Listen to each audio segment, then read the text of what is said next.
Assalamualaikum warahmatullahi wabarakatuh. Perkenalkan, nama saya Nikita Naila Sabrina Dalus dari kelas 12E kelompok peminatan 3. Jadi di sini saya akan membuat video tentang metabolisme dan hereditas Mendel untuk memenuhi tugas remedial SAS tahun 2024. Jadi pada metabolisme ada yang namanya enzim. Enzim itu memerlukan metabolisme, di mana enzim adalah protein yang memiliki sifat yaitu bekerja sesuai job desk-nya, dia bekerja secara bolak-balik. Dan dalam bekerja, dia itu dipengaruhi oleh beberapa faktor, yaitu faktor yang pertama itu ada pH, suhu, terus aktivitornya, lalu ada dari si enzim itu yaitu konsentrasinya berapa. Dan dalam enzim itu dia itu memiliki komponen, yaitu ada apoenzim dan kofaktor, di mana kofaktornya itu terdiri dari ion anorganik dan juga ada yang namanya koenzim. Nah, dalam enzim sendiri dia itu mempunyai dua teori, yaitu teori lock and key dan teori induced fit. Nah, kalau teori lock and key dia itu sesuai namanya kan, itu kunci dan gembok. Dia akan bekerja secara tugasnya apabila kuncinya itu sesuai gitu sama gemboknya. Jadi kayak ibaratnya gembok dan kuncinya kalau misalnya cocok kan gemboknya kebuka kan. Lalu ada teori induced fit atau kecocokan induksi. Jadi kalau misalkan dia bertemu dengan bentuk yang berbeda, jadi dia itu nanti akan menyesuaikan gitu dirinya sehingga nanti bisa cocok dan dia bisa bekerja.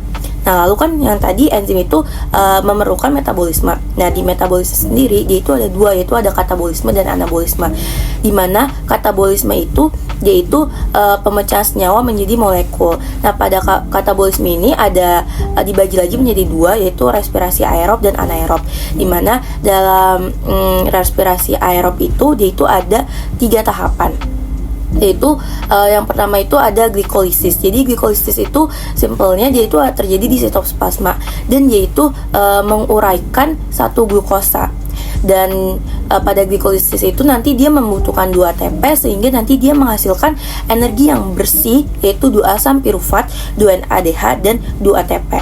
Nah, nantinya 2 asam pirufatnya itu di yang namanya dekarboksilasi oksidatif gitu. Jadi nanti dia itu akan diubah menjadi 2 asetil-CoA, 2 NADH untuk ke proses selanjutnya, yaitu di siklus Krebs. Nah, pada siklus Krebs sendiri itu terjadi di matriks mitokondria. Nah, dia itu ada 9 tahapan dan nantinya dia hasilnya itu berjumlah 2 ATP, 4 CO2, lalu ada 6 NADH dan ada 2 FADH2.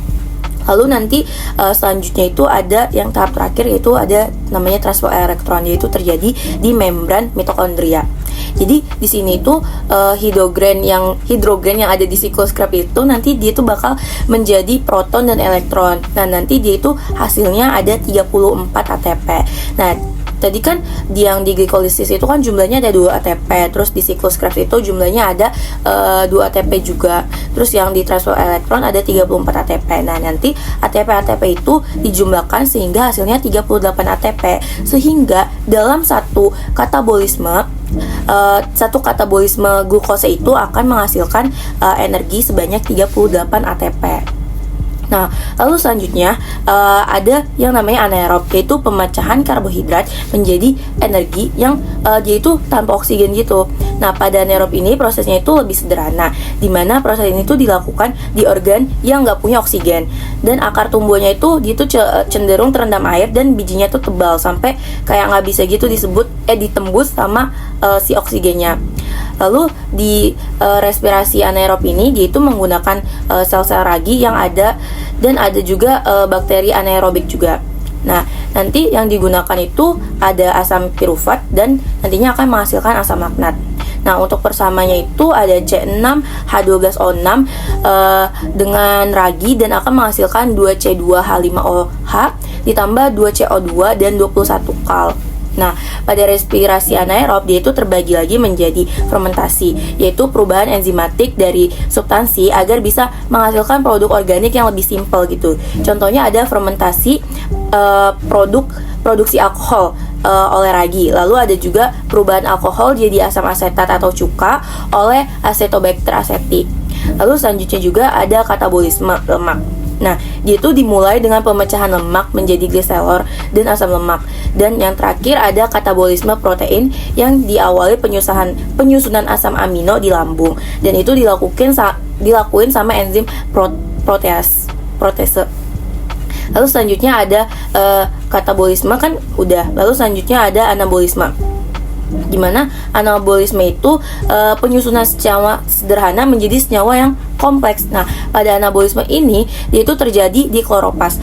Tempat ini tuh sekaligus menjadi tempat fotosintesis dengan reaktif fotosintesisnya, yaitu 6CO2 ditambah 6H2 akan menghasilkan C6H12O6 ditambah 6O2. Nah, di kloroplast ini ada pigmen klorofil atau zat hijau pada daun, yaitu ada stoma, yaitu cairan, dan grana struktur yang numpuk gitu kayak kepingan, dan tilakoid ada yaitu satu keping dari si grana, dan ada lumen yaitu rongga di tilakoid. Nah, reaksi fotosintesis itu ada dua tahapan, yaitu reaksi gelap yaitu tergantung oleh cahaya, dan reaksi terang yaitu reaksi gelap itu nggak tergantung oleh cahaya, dan reaksi terang itu tergantung oleh cahaya. Ya, lalu pada proses reaksi terang, yaitu ada proses yang namanya itu penyerapan foton dan pengubahan menjadi ATP dan NADPH.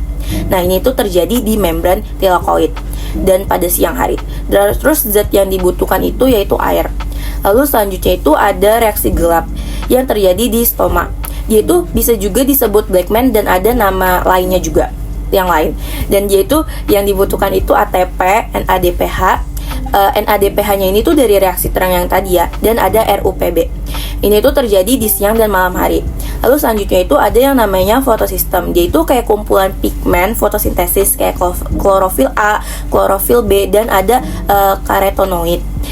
Dia itu fungsinya itu untuk pengumpulan cahaya dalam fotosintesis. Lalu ada dua jenis fotosistem, yaitu ada fotosistem 1 dan fotosistem 2. Nah, akhirnya pada hasil fotosintesis ini, hasil dari reaksi terang adalah ATP, NADPH, dan H2O. Sedangkan di reaksi gelap yaitu ada glukosa. Nah, jadi yang selanjutnya itu ada hereditas Mendel. Nah, hereditas Mendel itu ada yang namanya monohibrid dan hibrid, dimana monohibrid itu persilangan dengan satu sifat yang beda dan memperhatikan satu sifat saja. Contohnya itu kalau di warna itu kayak merah, putih, dan yang lain-lain. Kalau misalkan pada bentuknya itu kayak bulat, lonjong, dan lain-lain. Nah, ada juga yang namanya monohibrid dominasi. Jadi kalau misalkan kedua gen itu sama-sama kuat, nantinya dia itu akan muncul fenotip campuran gitu. Contohnya kayak bunga merah sama bunga putih, nanti munculnya itu fenotip warna pink atau merah muda. Nah, selanjutnya itu ada monohibrid kodominan. Itu tuh nantinya tuh kedua gennya itu sama-sama kuat. Nah, tapi nanti dia itu berpengaruh ke fenotip dengan cara yang terpisah dan itu bisa dibedain. Contohnya itu kayak sapi yang ada warna putih sama hitamnya.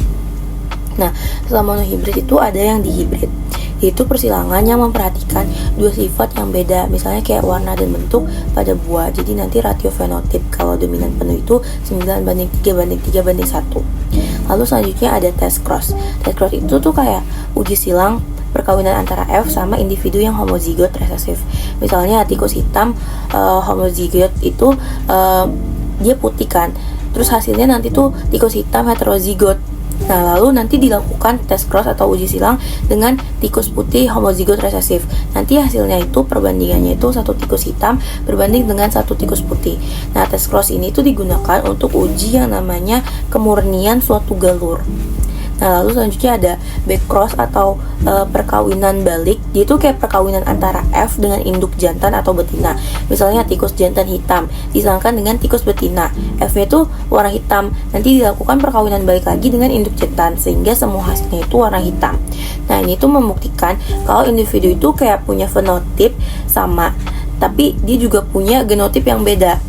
Nah, lalu selanjutnya itu ada resiprok persilangan. Tapi resiprok persilangan ini dia itu tidak mempengaruhi jenis kelaminnya gitu.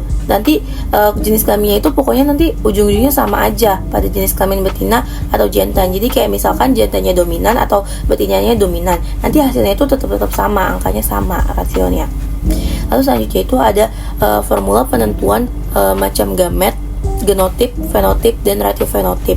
Jadi kalau misalkan gamet dan macam fenotip, macam gamet dan macam fenotip, dia itu rumusnya sama, yaitu 2/n, dimana n itu tuh jumlah si gen heterozigotnya. Lalu kalau macam genotip, rumusnya itu 3/n, dan genotipnya itu penentuan untuk kombinasi alel yang dimiliki si suatu individu. Jadi itu bisa berupa dominan A besar, resesif A kecil, atau heterozigot itu A besar, E kecil. Nah, rasio fenotip itu menggunakan segitiga Pascal. Lalu selanjutnya ada penyimpangan semu hukum de Mendel. Yaitu penyimpangannya itu tidak keluar dari aturan hukum Mendel. Terus terjadi karena dua pasangan gen atau lebih sering mempengaruhi, dan rasio fenotipnya itu nanti akan beda. Adapun penyimpangan semu di hukum Mendel itu ada atavisme di pial ayam, lalu ada juga yang namanya kleptomeri, dia itu epistasis resesif.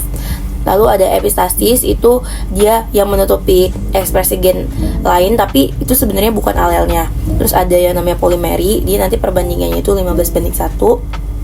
Dan ada gen komplementer, yaitu perbandingannya nanti 9:7. Nah, cukup sekian untuk materi metabolisme dan hereditas Mendel yang dapat saya sampaikan untuk memenuhi tugas remedial saya. Kurang lebihnya mohon maaf. Wassalamualaikum warahmatullahi wabarakatuh. Terima kasih Bu Mary.